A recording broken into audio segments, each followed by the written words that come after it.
Un petit morceau d'uranium, de la taille d'un grain de raisin, peut produire assez d'énergie pour alimenter tout un quartier pendant une année entière.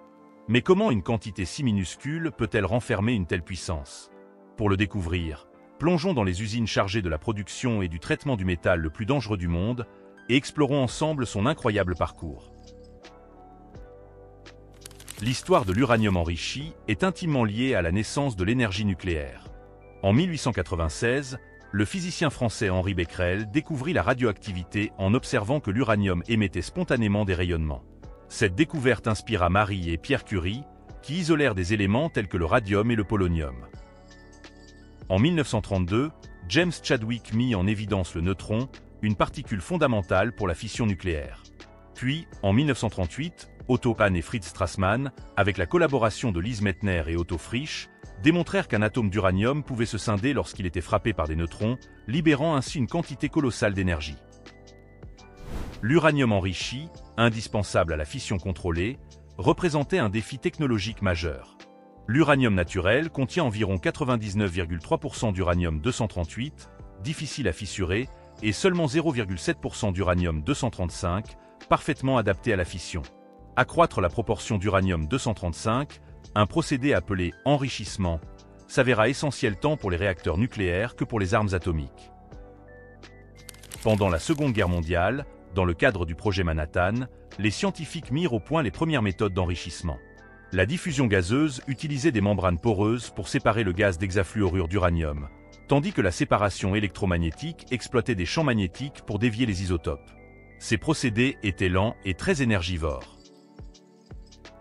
Dans les années 1950, les centrifugeuses à gaz révolutionnèrent la production. Ces machines tournant à des vitesses vertigineuses séparent les isotopes selon leur masse, de manière bien plus efficace et compacte. Leur conception était si stratégique que leurs plans furent classés secret d'État. En 1951, le réacteur expérimental Britare Reactor 1, installé dans l'Idaho, utilisa pour la première fois de l'uranium enrichi pour produire de l'électricité, allumant 4 ampoules. 3 ans plus tard, en 1954, la centrale d'Obninsk, en Union soviétique, devint la première à relier l'énergie nucléaire au réseau électrique avec un uranium enrichi à 5%. Aujourd'hui, l'uranium enrichi alimente des réacteurs qui génèrent environ 10% de l'électricité mondiale. Mais comment cet élément peut-il produire autant d'énergie? Le voyage commence dans les mines d'uranium, situées dans des zones reculées comme le désert australien, les steppes du Kazakhstan ou les formations rocheuses du Canada, qui ensemble fournissent près de 70% de la production mondiale. L'uranium est présent dans des minéraux tels que la pêche blande ou l'uraninite, souvent à de faibles concentrations, entre 0,1% et 2%. Les exploitations peuvent être à ciel ouvert, où d'immenses excavatrices retirent la terre, ou souterraines, avec des galeries descendant à plusieurs centaines de mètres. Dans certains cas, on emploie la lixiviation in situ. Des solutions chimiques, comme l'acide sulfurique ou les carbonates, sont injectés dans les couches profondes pour dissoudre l'uranium, qui est ensuite pompé vers la surface. Le minerai extrait est transporté jusqu'aux usines de traitement, où il est broyé jusqu'à obtenir une poudre fine, comparable à du sable grossier, afin d'en faciliter la séparation.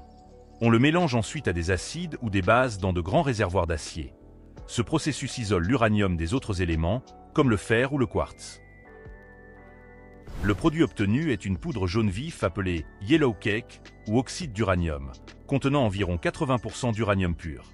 Ce matériau, faiblement radioactif mais toxique s'il est inhalé, nécessite des équipements de protection, des masques et des systèmes de ventilation sophistiqués. Une seule tonne de ce yellow cake peut fournir autant d'énergie que plusieurs millions de tonnes de charbon. Il est ensuite expédié dans des usines de conversion, où il est transformé en hexafluorure d'uranium, un composé gazeux à température modérée, idéal pour l'enrichissement. Le processus débute par la purification du yellow cake afin d'éliminer les impuretés comme le soufre, le magnésium ou d'autres métaux. Cette étape s'effectue dans des cuves en acier inoxydable, résistantes à la corrosion. L'uranium purifié est mélangé à de l'acide fluorhydrique puis chauffé dans des réacteurs hermétiques. Il se transforme en hexafluorure d'uranium, un composé volatile qui passe de l'état solide à l'état gazeux vers 56 degrés Celsius. Il est ensuite stocké dans des conteneurs cylindriques en acier spécialement conçus pour résister à sa nature corrosive, car il réagit violemment à l'eau. Les usines de conversion sont régies par des normes de sécurité strictes. Elles disposent de systèmes de ventilation avancés et de détecteurs de fuite ultrasensibles. À température ambiante, l'hexafluorure d'uranium peut se cristalliser en une fine poudre verte surnommée « neige nucléaire » en raison de sa texture et de sa teinte, bien que sa manipulation exige un matériel spécialisé. L'étape suivante, l'enrichissement, vise à augmenter la proportion d'uranium-235 jusqu'à environ 5% pour un usage civil. Les centrifugeuses à gaz, véritables merveilles d'ingénierie, assurent ce travail. Fabriquées à partir d'aciers spéciaux ou de composites en fibre de carbone, elles tournent à plus de 50 000 tours par minute dans des chambres sous vide. Le gaz d'hexafluorure d'uranium y est injecté. La force centrifuge sépare les isotopes, le plus léger, uranium-235, se concentrant au centre, tandis que le plus lourd, uranium-238, est rejeté vers l'extérieur. Le gaz enrichi en uranium-235 est ensuite collecté séparément. Les centrifugeuses fonctionnent en cascade, c'est-à-dire en série de centaines ou de milliers de machines interconnectées. Chacune affine le mélange un peu plus, jusqu'à atteindre le degré d'enrichissement souhaité. Ces installations sont étonnamment silencieuses. Seules les vibrations infimes dues à la rotation sont perceptibles. Le moindre déséquilibre, même de quelques milligrammes, pourrait les endommager, d'où une surveillance constante par capteurs et systèmes automatiques. Une centrifugeuse moderne peut traiter plusieurs tonnes de gaz d'uranium chaque année. Les complexes les plus récents, notamment en Europe, abritent des cascades capables de fonctionner en continu pendant des décennies. Le gaz enrichi est ensuite reconverti en un oxyde d'uranium solide par des réactions chimiques contrôlées. Ce nouvel oxyde, réduit en une poudre fine, est pressé dans des moules pour former de petites pastilles cylindriques d'environ 1 cm de diamètre et pesant 7 grammes chacune. Elles sont ensuite cuites dans des fours à environ 1400 degrés Celsius afin d'obtenir un matériau très dense, capable de résister à la chaleur et à la radioactivité du cœur du réacteur. Chaque pastille subit des contrôles de qualité rigoureux. Des rayons X détectent les microfissures, des lasers vérifient les dimensions et des analyses chimiques s'assurent de l'absence d'impuretés telles que le bore ou le carbone. Une seule de ces pastilles libère autant d'énergie qu'une tonne de charbon. Elles sont insérées dans de longs tubes en zirconium, un métal argenté résistant à la corrosion et transparent aux neutrons, une propriété essentielle à la fission. Chaque barre de combustible, d'environ 4 mètres, contient près de 400 pastilles empilées avec une précision millimétrique.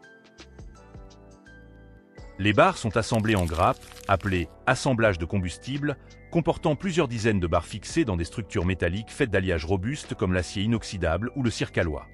Un seul assemblage pèse environ 500 kg et nécessite plus de 100 000 soudures, chacune vérifiée par ultrasons. Les grilles internes sont conçues selon des motifs géométriques précis pour optimiser le flux des neutrons et du liquide de refroidissement.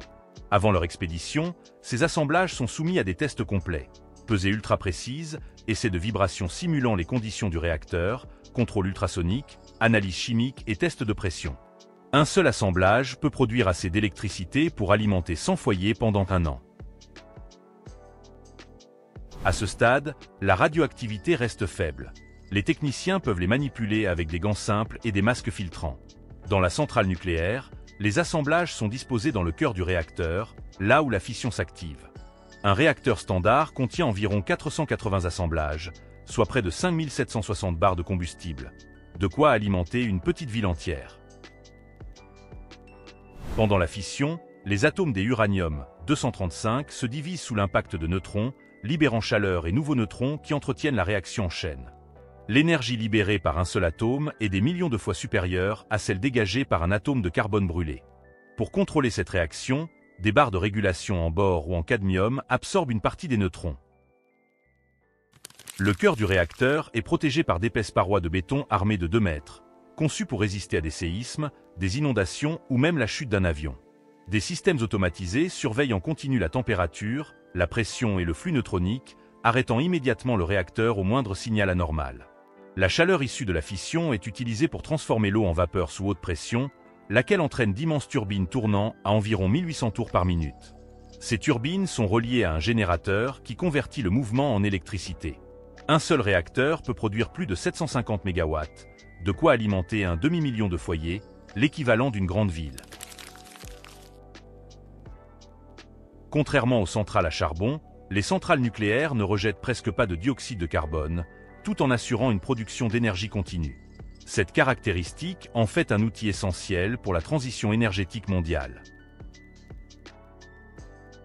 Après environ 1 an d'exploitation, les barres de combustible sont retirées, leur énergie ayant été presque totalement libérée.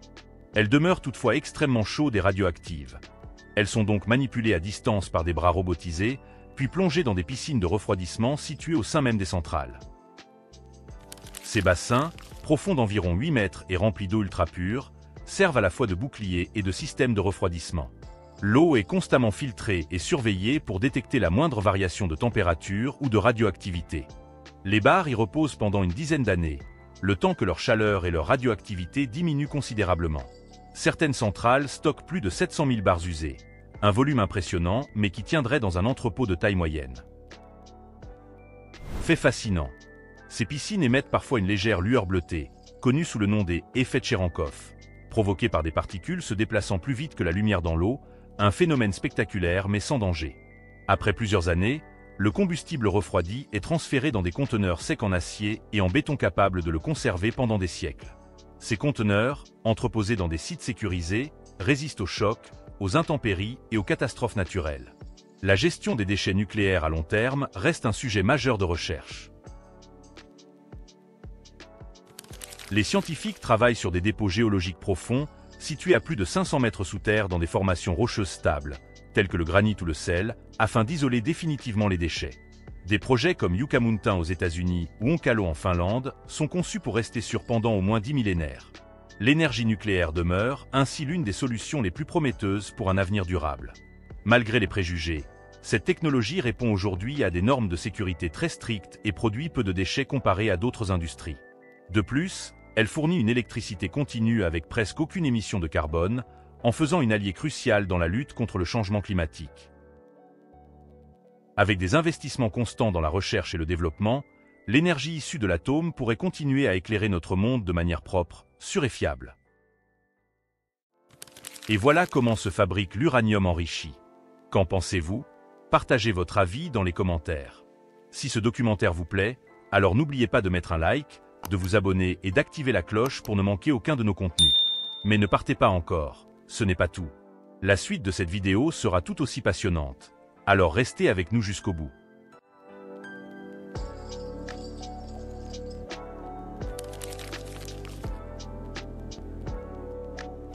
Comment des milliers de lingots d'or voient-ils le jour dans une usine? L'or, ce métal précieux par excellence, est un symbole intemporel de richesse, de puissance et d'élégance. Du minerai brut aux barres étincelantes, le parcours de transformation est bien plus complexe et périlleux qu'il n'y paraît. Depuis leur découverte il y a plusieurs millénaires, les méthodes d'affinage et de fabrication de lingots n'ont cessé d'évoluer et de se perfectionner. Autrefois, on utilisait des techniques rudimentaires basées sur la fonte et le moulage. Aujourd'hui, la technologie moderne a permis d'atteindre des niveaux de pureté et de précision jamais égalés. Fascinant les hommes depuis plus de 5000 ans, l'or occupait une place sacrée chez les Égyptiens qui le considéraient comme la chair divine, tandis que l'Empire romain en faisait un étendard de puissance en frappant ses monnaies. Cependant, la notion de lingot standardisé tel que nous le connaissons actuellement n'est apparue qu'entre la fin du 19e et le début du 20e siècle, lorsque les gouvernements et les banques centrales décidèrent de conserver leurs réserves sous forme de barres d'or uniformes. Un lingot, ou barre d'or, désigne une masse d'or raffinée fabriquée selon des formes et caractéristiques précises.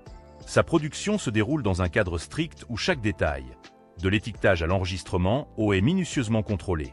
C'est notamment la London Bullion Market Association qui fixe les règles garantissant que chaque barre respecte des critères rigoureux en matière de poids, de dimension et de pureté.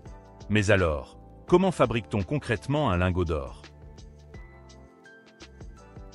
Le processus est extrêmement sophistiqué et requiert à la fois des équipements de pointe, une expertise chimique avancée et un savoir-faire technique de haut niveau, afin de transformer le minerai brut en barres éclatantes. Tout commence par l'extraction.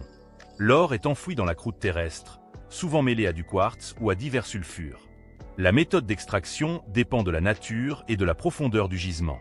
L'exploitation à ciel ouvert est privilégiée pour les gisements proches de la surface. Elle consiste à retirer d'épaisses couches de terre et de roches, appelées mortérins, afin de mettre à nu le minerai aurifère. De gigantesques engins, tels que des excavatrices hydrauliques et de puissants camions de transport, assurent l'extraction et l'acheminement de quantités impressionnantes de matériaux. Une fois extraits, les minerais sont transportés, soit par camion, soit par convoyeur, vers les sites de traitement. Ces opérations minières à ciel ouvert atteignent des échelles colossales. Certaines exploitations déplacent plusieurs tonnes de minerais chaque jour. La sécurité exige des études géologiques poussées et une surveillance continue pour garantir la stabilité des carrières. Cette méthode offre des rendements élevés, idéale pour les gisements superficiels. L'exploitation souterraine, quant à elle, est employée pour atteindre les filons plus profonds. Elle consiste à creuser des puits verticaux et des galeries permettant de suivre les veines d'or. Des techniques comme le forage ou le dynamitage brisent la roche, qui est ensuite transportée vers la surface à l'aide de bennes ou de systèmes de convoyage. Dans ce type de mine, la sécurité est capitale. Capteurs sismiques, soutènements renforcés et systèmes de ventilation protègent les travailleurs contre les effondrements ou incidents. Une fois extrait, le minerai est immédiatement concassé afin de réduire sa taille et d'en faciliter le transport vers l'usine. Vient alors le concassage et le broyage. Le minerai brut doit être préparé avant d'entamer les étapes d'extraction. Dans un premier temps, des concasseurs à mâchoire ou giratoires réduisent les blocs de roche en fragments plus maniables. Cette phase, souvent en 2 temps, divise d'abord le minerai en morceaux comparables à du gravier, avant qu'un concassage secondaire ne réduise davantage la taille pour le rendre apte au broyage. Le broyage, réalisé dans d'énormes broyeurs à boulets ou semi-autogènes SAG, pulvérise le minerai en une fine poudre. Les lourdes billes ou barres d'acier tournant dans ces machines brisent la roche par énergie cinétique. Pour améliorer le processus, on ajoute de l'eau, créant une pulpe fluide. Des capteurs sophistiqués assurent le contrôle en continu de la granulométrie, optimisant la consommation d'énergie et maximisant la récupération de l'or. Ensuite intervient la séparation et la concentration. Cette étape vise à isoler l'or des minéraux inutiles. Plusieurs techniques sont employées.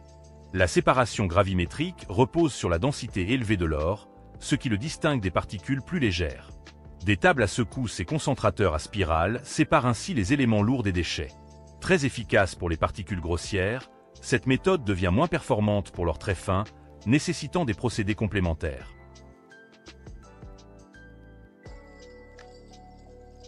La flottation est une méthode plus avancée. Elle consiste à introduire des réactifs chimiques qui rendent l'or hydrophobe.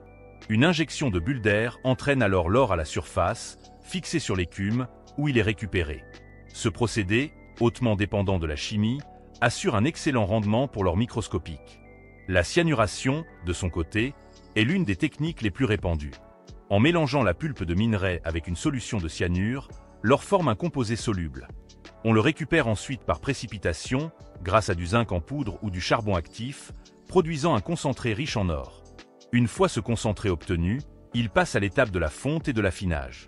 Porté à plus de 1200 degrés Celsius dans des fours spécialisés, le concentré est fondu avec des fondants comme le borax, qui piègent les impuretés sous forme de scories. L'or fondu, désormais séparé des déchets, est coulé dans des moules pour former des barres semi-pures.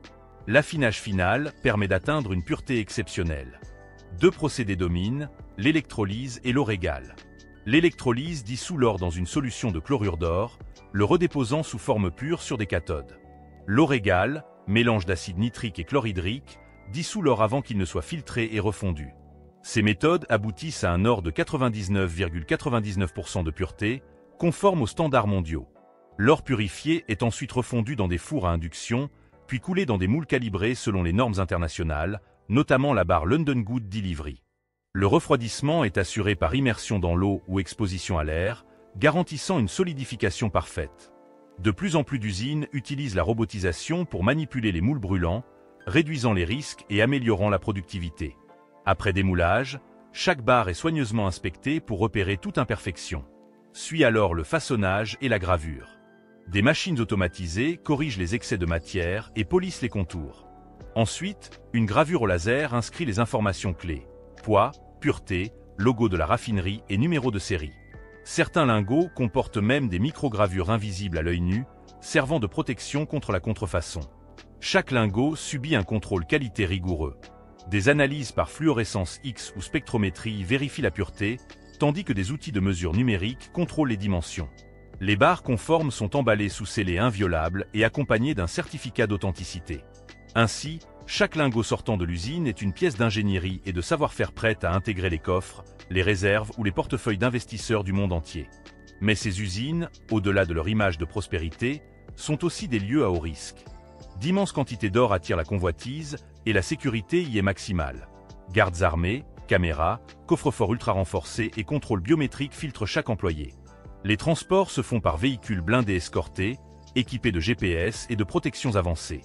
En parallèle, le danger est omniprésent pour les travailleurs. Chaleur extrême des fours, produits chimiques toxiques, machines titanesques capables de causer des accidents graves. Chaque geste doit être exécuté avec une précision millimétrée. Mais attention, ce n'est pas tout. La suite de cette vidéo sera tout aussi passionnante. Alors restez avec nous jusqu'au bout. Et surtout, n'oubliez pas de mettre un like, de vous abonner et d'activer la cloche pour ne manquer aucun de nos prochains contenus.